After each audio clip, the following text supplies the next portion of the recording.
Testemunhos Seletos, volume 2, capítulo 71. Nosso dever para com os da fé. Há duas classes de pobres que temos sempre ao nosso alcance: os que se arruinam por si mesmos por sua maneira de agir independente e que continuam na transgressão, e os que por amor da verdade foram levados a circunstâncias difíceis. Devemos amar nosso próximo como a nós mesmos, e então a ambas essas classes, sob a guia e conselho de uma sã prudência, faremos o que for justo. Não há dúvidas quanto aos pobres do Senhor. Estes devem ser ajudados em todo o caso em que isto seja para seu benefício. Deus quer que seu povo revele ao mundo pecador que ele não os deixou a perecer. Devem-se fazer especiais esforços para ajudar os que foram expulsos de seus lares por amor da verdade, sendo obrigados a sofrer. Haverá mais e mais necessidade de corações largos, francos e generosos, corações que se neguem a si mesmos e lancem mãos dos casos desses mesmos a quem o Senhor ama.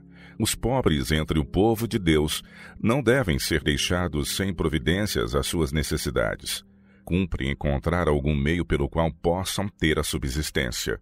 Alguns precisarão ser ensinados a trabalhar. Outros que trabalham ao máximo de suas forças a fim de sustentar a família necessitarão especial assistência. Devemos interessar-nos nesses casos e ajudá-los a encontrar emprego. Deve haver um fundo para ajudar essas dignas famílias pobres que amam a Deus e guardam seus mandamentos. É preciso cuidar que os meios necessários a essa obra não sejam desviados para outros desígnios. É diferente se ajudamos os pobres que, devido a observarem os mandamentos de Deus, são reduzidos à escassez e sofrimento, ou negligenciamos estes a fim de ajudar os blasfemos que pisam aos pés esses mandamentos. E o Senhor considera a diferença.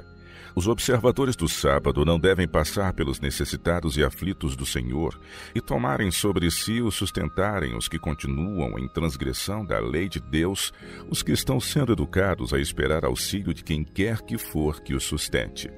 Esta não é a verdadeira espécie de obra missionária. Não está em harmonia com o plano do Senhor. Sempre que se estabelece uma igreja, seus membros devem fazer uma obra fiel pelos crentes necessitados. Não se deve, porém, deter aí. Devemos também ajudar a outros, independente de sua fé. Em resultado de tais esforços, alguns desses receberão as verdades especiais para este tempo. Os pobres, os doentes e os idosos. Quando entre ti houver algum pobre de teus irmãos em algumas das tuas portas, na tua terra que o Senhor teu Deus te dá, não endurecerás o teu coração, nem fecharás a tua mão a teu irmão que for pobre. Antes lhe abrirás de todo a tua mão e livremente lhe emprestarás o que lhe falta, quanto baste para a sua necessidade.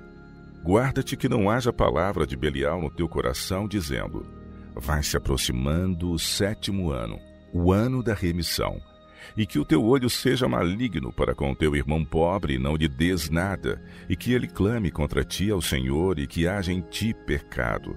Livremente lhe darás, e que o teu coração não seja maligno quando lhe deres, pois por esta causa te abençoará o Senhor teu Deus em toda a tua obra, e em tudo no que puseres a tua mão.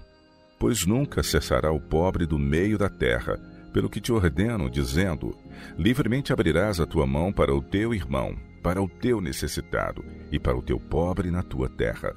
Deuteronômio capítulo 15, versos de 7 a 11. Devido a certas circunstâncias, alguns dos que amam e obedecem a Deus caem em pobreza. Outros não são cuidadosos, não sabem se dirigir. Outros ainda são pobres por causa de doenças e infortúnios. Seja qual for a causa, acham-se necessitados e ajudá-los é importante ramo da obra missionária. Todas as nossas igrejas devem cuidar de seus pobres. Nosso amor para com Deus deve exprimir-se no fazer bem aos necessitados e sofredores da família da fé, cujas precisões nos chegam ao conhecimento e exigem nosso cuidado. Toda alma se acha para com Deus sob particular obrigação de observar com especial compaixão seus pobres dignos. Sob consideração alguma devem eles ser passados por alto. Escreve Paulo à igreja de Corinto: também, irmãos, vos fazemos conhecer a graça de Deus, dada às igrejas da Macedônia. Como em muita prova de tribulação houve abundância de seu gozo, e com a sua profunda pobreza superabundou em riquezas da sua generosidade. Porque segundo o seu poder, o que eu mesmo testifico, e ainda acima do seu poder, deram voluntariamente, pedindo-nos com muitos rogos a graça e a comunicação destes serviços que se fazia para com os santos. E não somente fizeram como nós esperávamos, mas também a si mesmos se deram primeiramente ao Senhor e depois a nós, pela vontade de Deus, de maneira que exortamos a Tito, que assim como antes tinha começado, assim também acabe esta graça entre vós. 2 Coríntios capítulo 8, versos de 1 a 6. Houvera uma fome em Jerusalém, e Paulo sabia que muitos dos cristãos se haviam dispersado, e que os que haviam ficado estariam da mesma maneira privados de simpatia humana e expostos à inimizade religiosa. Exortou, portanto, as igrejas a enviarem ajuda financeira a seus irmãos em Jerusalém. A importância arrecadada pela igreja excedera a expectativa dos apóstolos. Constrangidos pelo amor de Cristo, os crentes deram liberalmente e encheram-se de alegria por exprimirem assim sua gratidão ao Redentor e seu amor pelos irmãos. Isso é a verdadeira base da caridade, segundo a palavra de Deus. A questão de cuidar de nossos irmãos e irmãs idosos, destituídos de lar, é objeto de contínua insistência. O que se pode fazer por eles? O esclarecimento a mim dado pelo Senhor é repetido. Não é melhor estabelecer instituições para cuidar dos idosos, para que eles fiquem juntos na companhia uns dos outros. Nem eles devem ser mandados para fora do lar a fim de receberem cuidados. Que os membros de cada família ministrem aos próprios parentes.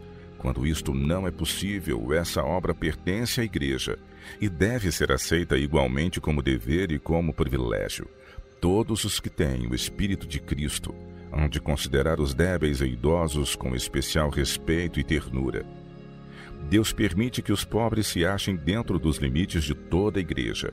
Eles estarão sempre conosco e o Senhor põe sobre os membros de toda a igreja uma responsabilidade pessoal de cuidar deles. Não devemos passar a outros nosso encargo. Cumpre-nos manifestar aos que se acham ao nosso redor o mesmo amor e simpatia que Cristo mostraria, caso estivesse em nosso lugar. Assim devemos ser disciplinados a fim de preparar-nos para trabalhar segundo Cristo. O pastor deve educar as várias famílias e fortalecer a igreja para cuidar dos próprios doentes e pobres. Ele deve levar o povo a exercitar as faculdades que Deus lhe deu, e se uma igreja está sobrecarregada nesse sentido, outras lhe devem chegar em auxílio. Exerçam os membros das igrejas engenho e tato no cuidar deles, do povo de Deus. Neguem-se eles a si mesmos luxos e adornos desnecessários, a fim de dar conforto aos sofredores necessitados. Assim fazendo, põe em prática as instruções dadas no capítulo 58 de Isaías, e pertencer-lhes-ão as bênçãos aí proferidas.